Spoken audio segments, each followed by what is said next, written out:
پہاڑوں کے دامن میں واقع ایک چھوٹی سی گاؤں میں ایک ننھی سی بچی رہتی تھی۔ اس بچی کا نام عائشہ تھا۔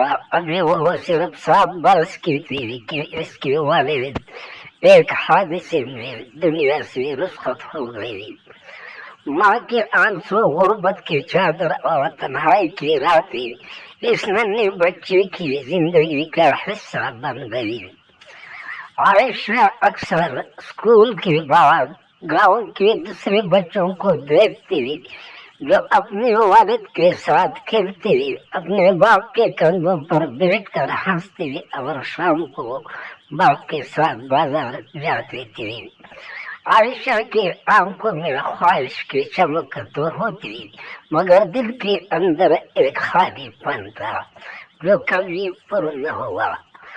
ماں دن رات محنت کرتی تھی، کبھی دوسروں کے گھروں میں کام کر کے تو کبھی کھیتوں میں مزدوری کرتی تھی۔ عائشہ ماں کو دیکھتی اور چھوٹی چھوٹی ہاتھوں سے ماں کا پسینہ پھولتی۔ کبھی ماں کے قدم دبا کر کہتی، امی آپ تک گئی ہیں، آپ فکر نہ کریں، میں بڑی ہو کر آپ کے سارے خواب پورے کروں گی۔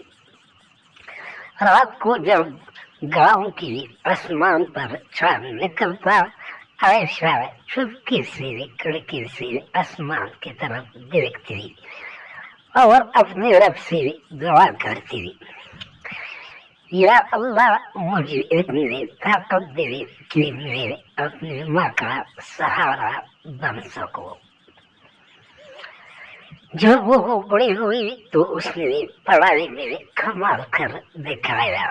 غربت اور یتیمی کے باوجود وہ ہمیشہ محنت کرتی رہی۔ اسکول میں سب اسے محنتی اور باہمت بچی کے نام سے جانتے تھے۔ ماں دن رات دعا کرتی رہتی اور اللہ نے ان دعاؤں کو رد نہ کیا۔ عائشہ کو شہر کے ایک بڑے کالج میں داخلہ ملا۔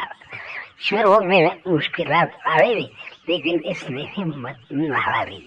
وہ پڑھائی کے ساتھ ساتھ چھوٹے بچوں کو ٹیوشن پڑھاتی تاکہ ماں کا ہاتھ بٹا سکے۔ کچھ سال بعد عائشہ ایک کامیاب ڈاکٹر بن گئی۔ گاؤں والے اس پر فخر کرنے لگے۔ وہی لوگ جو کبھی اس کے یتیمی پر ترس کھاتے تھے اب اس کی کامیابی پر تالیاں بجاتے تھے۔ سب سے بڑا لمحہ وہ ہوتا جب عائشہ نے اپنی ماں کو نیا گھر دیا۔ ماں کے آنسو خوشی کی موتیوں میں بدل گئی۔ عائشہ نے ماں سے کہا، امی آج میرے بابا زندہ ہوتے تو سب سے زیادہ خوش وہی ہوتی، لیکن مجھے یقین ہے وہ جنت سے ہمیں دیکھ رہے ہیں اور خوش ہے۔ یوں ایک یتیم بچی کی دعائیں، اس کی محنت اور اس کی ماں کے صبر نے مل کر ایک خواب کو حقیقت بنا دیا۔